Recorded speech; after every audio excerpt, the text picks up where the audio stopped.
Okay, so before we dive in, before we even get to the music, I just need to pause for a second. Get serious. Hmm. Because it's really, really crucial to say right up top that everything we're talking about today, it's for educational purposes only. Completely. This is not medical advice. Exactly. So, before you make any health decisions, change your diet, stop taking meds. Uh, You have to talk to a physician. You have to do your own research on this stuff. and this is especially true if you have a medical condition or your own prescription drugs. Yeah. That's just non-negotiable. Okay. Disclaimer is noted. Now, Yeah. let's get into this because this is fascinating. Yeah. I want you to just imagine for a second your house had this hidden feature where it cleaned itself. I'm talking taking out the trash, scrubbing the floors, repairing broken furniture, recycling old stuff into new, and the only button you had to press to make it happen was to just stop bringing in new groceries for a day. It's a pretty compelling image. And, biologically speaking, that is essentially what the body does. The process is called autophagy. Which literally means self-eating. Literally, yeah, from the Greek. So today, our mission is to explore the science behind the self-eating, the mechanics of fasting, and how just switching off the food intake turns on this deep cellular repair. And we have a great set of sources for this. We really do. We're looking at Dr. Sten Ekberg, who breaks down the cellular side of things brilliantly. We have a clinical perspective from the Poznan University of Medical Sciences, which is located in Poland. Right. And then we've got a ton of material from the Radze brothers. Yeah, and we should probably explain who they are because their work is really central to this whole deep dive. Okay, so who are they? The Radze brothers, Bracia Radze, in Polish, they're medical doctors from Poland. They run this massive health education platform over there. What's their specialty? Metabolic health. They're really focused on reversing type 2 diabetes, Yeah. and they are huge proponents of what they call healthy eating 16.8, which is their take on intermittent fasting. So they're bringing a very practical, boots-on-the-ground view. A very clinical, hands-on view. Yeah. Exactly. Okay, so we've got the theory, the clinic, the application. Let's do it. The core concept here seems to be this idea that the body has, two operating modes. It's almost binary. It really is. Dr. Ekberg uses this great analogy of two opposing switches. You're either in growth mode or you're in repair mode. And you can't be in both at the same time. You can't effectively be in both at once. It's one or the other. All right, let's break down switch one. This is MTR. Right. MTR. Think of this switch as the builder. When it's on, your body is basically asking one question. Do we have building materials? Meaning food? Meaning food. Nutrients, specifically protein. An amino acid called leucine is a big trigger, and also carbohydrates, because they spike insulin. So every time we eat, we're flipping that MTR switch to on. Pretty much, yeah. Anytime you have caloric abundance, MTR is active. The body's building muscle, storing energy. But here's the catch. Okay. When it's building, it stops cleaning. It Yeah. stops repairing. It's like a construction crew that's so busy putting up new walls that they just never, ever take out the trash. There's a really cool story about where that name MTOR even comes from. It's not just a random acronym. No, it's a fascinating bit of history. Mm-hmm. Scientists found this compound in the soil of Easter Island, which is known as Rapa Nui to the locals. So they named the compound rapamycin, Okay. and they found this chemical was incredible at stopping organ transplant rejection. What does that have to do with fasting? Well, they figured out it worked by completely shutting down this growth switch. It inhibited the builder, and by accident, they saw it triggered these huge longevity benefits in animals because it forced the body out of growth mode and into repair. Wow. So they named the biological pathway the mammalian target of rapamycin, MTOR. That is wild. A master biological switch in our bodies is named after dirt from Easter Island. Okay, so MTOR is growth. What's the other switch? The other switch is AMPK. And if MTOR is the builder, think of AMPK as the fuel gauge, or the sensor. It gets triggered when the body senses low energy, specifically low ATP, which is our cell's energy currency. Mm-hmm. So when that fuel gauge hits empty, AMPK kicks on and forces the body to get efficient. It says, okay, no new shipments are coming in. Time to burn the fat stores and recycle what we already have. And that right there is the driver of autophagy. And the big point here from the sources is that for the last 70 years or so, we've basically stopped cycling between these two. We've stopped. We are constantly in feast mode. The MTR switch is like taped in the on position for most people, which means we almost never flip the switch to repair. We're just building and storing, never cleaning. Which brings us to autophagy. Self-eating. It sounds a little scary.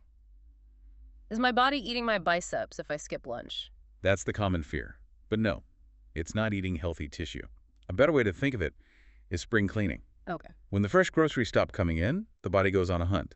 It looks for damaged proteins, rusty old mitochondria, the power plants of our cells, and even leftover viruses or bacteria. So it's taking all the cellular junk and turning it into something useful. Literally. It breaks down that junk and recycles the raw materials into new, efficient parts. And all our sources agree on the benefits.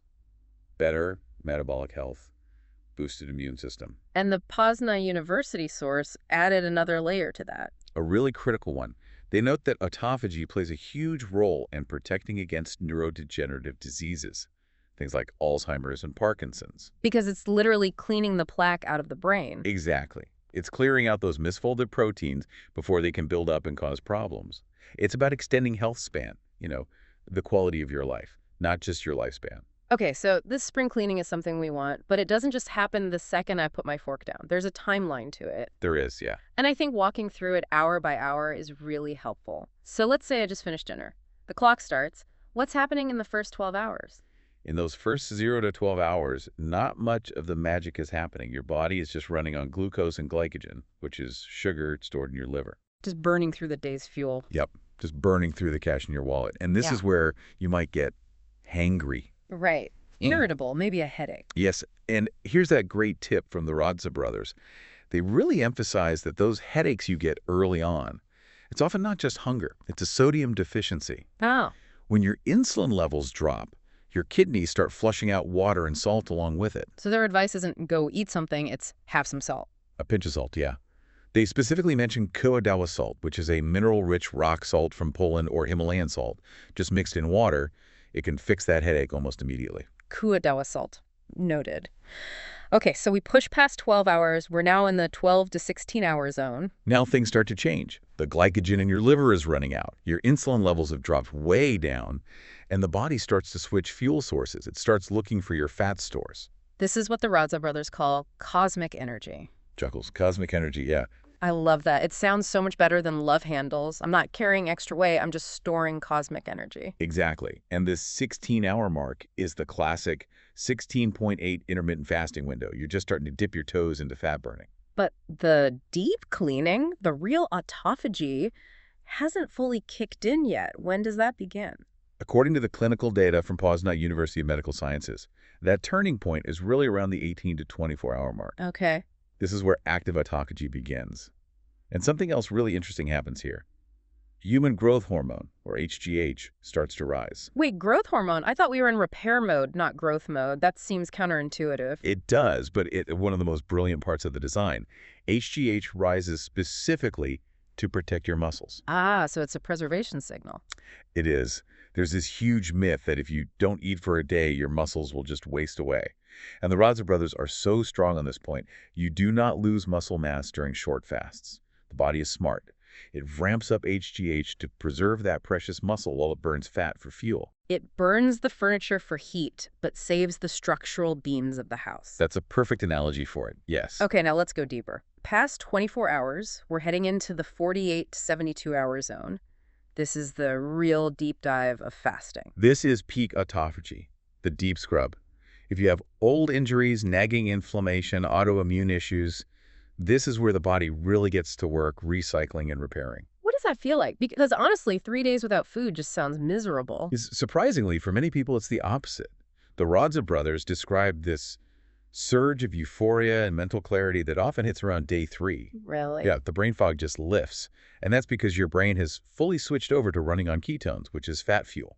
And it burns much, much cleaner than sugar. And the sources mention this one extreme case study, the guy who fasted for over a year, Angus Barbieri. Oh, yes. The famous case. He fasted for 382 days. 382? That just seems impossible. Well, it was under strict medical supervision, of course. He started at 206 kilograms, or 450 pounds, and ended at 82 kilos. He lived entirely off his own body fat, his cosmic energy, plus vitamins and electrolytes. I have to say it again. Do not try this at home. That was a medical study. But it proves the point that the body has these incredible reserves. It proves that we are biologically built to handle periods of no food, to not just survive them, but to actually repair ourselves during them. So if someone wants to try this, not for 382 days, but to get some benefits, how do they do it? What are the rules? I've heard about clean fasting and dirty fasting. So a clean fast is the gold standard for max autophagy. That's just water, black coffee, or unsweetened tea, and like we said, salt for electrolytes. No calories, no sweeteners, nothing. Nothing. But the Rodza brothers are also very practical. They mentioned that for some people, that's just too big a leap. So they talk about a modified or dirty fast. They basically say if adding a splash of milk to your coffee or having some bone broth makes the lifestyle sustainable for you, then do it. It's better to fast imperfectly than not at all. But Dr. Ekberg gives a bit more nuance there, right? If my goal is maximum autophagy, does that splash of cream ruin it? It depends on what's in the splash. Ekberg explains that protein is the thing that stops autophagy cold. It triggers mTOR almost instantly. Carbohydrates trigger insulin, which also stops it. That fat. Pure fat, like a spoonful of olive oil or some butter in your coffee, inhibits autophagy the least. So if you're really struggling, a little bit of pure fat is kind of the safest cheat. Okay. And Dr. Ekberg also mentioned a fasting mimicking diet. Yeah, which is keeping calories really low, under 800, with almost no protein less than 18 grams, and mostly fats and veggies. It can trick the body into similar repair pathways. And what about the different schedules? The Rodze brothers list a few protocols. We know 16.8. Then there's OMAD. OMAD, yeah. 1 meal a day, which is basically a 23-hour fast. But for more therapeutic goals, like reversing type 2 diabetes, they use longer fasts, like a 36.0 or a 42.0. 42.0 sounds intimidating. How does that even work? It's actually simpler than it sounds. You just stop eating after dinner on day 1. You can eat anything at all on day 2. And then you have breakfast on day 3. That's your 42 hours. So you're just skipping one full day of eating. Exactly. You just eat dinner, sleep, skip a day, sleep, and then eat breakfast. That makes so much more sense when you lay it out. Now, there's another connection to this whole cleaning process that really surprised me, and that was sleep. This is one of the most incredible parts of the whole story. Dr. Ekberg connects autophagy directly to something called the lymphatic system. It's lymphatic with a G. Yep, with a G. Mm-hmm. For glial cells, see, the rest of your body has a lymphatic system to drain out waste. But the brain doesn't. It's this closed system inside the skull. So how does it take out the trash? For a long time, we didn't know. But what happens is, during deep delta sleep, that really restorative deep sleep, your brain cells actually shrink. They get smaller. They physically get smaller. Mm-hmm. And that creates these little spaces, these channels between them. And then cerebrospinal fluid rushes through those gaps like a power washer. Whoa. It's flushing out all the toxins and metabolic waste that built up during the day, including those amyloid plaques that are linked to Alzheimer's. That is incredible. So if you're not getting deep sleep, you're literally not washing your brain. You're not washing your brain. It's a form of autophagy that only happens when you sleep. So all those tips for good sleep, hygiene, regular schedule, morning sunlight, no blue light at night, they're actually autophagy tips for your brain. So you could fast perfectly, but if you're only sleeping 4 hours a night, you're missing a huge piece of the puzzle. You're missing the entire brain scrub, yeah. Okay, let's fast forward. We've done our 24 or 48 or 72 hours. We're ready to eat. Can I finally order that large pizza? That would be a terrible idea. Please do not do that. But I earned it. Your digestive system has basically been asleep. Hitting it with a heavy, carb-loaded meal would be a huge shock.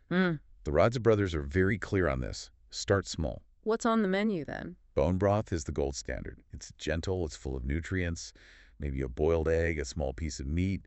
Keep it low carb and easy to digest. And they give a, let's say, a graphic warning about what can happen if you don't do that. They do. They warn that almost everyone who does their first long fast experiences a bathroom emergency, basically diarrhea if they eat too much or too quickly. It's normal, but, plan accordingly. Good to know. Be near a bathroom. And what about exercise during a fast? Light exercise, like walking, is actually great. It helps with fat burning. But for high-intensity stuff, HIIT training, the advice is to do it right at the very end of the fast. Why at the end? Wouldn't you be at your weakest? You'd think so, but that last, intense push helps deplete the very last of your stored glycogen, and it triggers a maximum HGH spike. You just have to keep it brief, because you can't repair that muscle damage until you eat. Okay, this has been so much to unpack. Let's recap. We have 2 switches. mTOR for growth, AMPK for repair. And we need to let the repair switch have a turn. Right. We learned that true autophagy really ramps up after 18 hours and peaks around the 72-hour mark.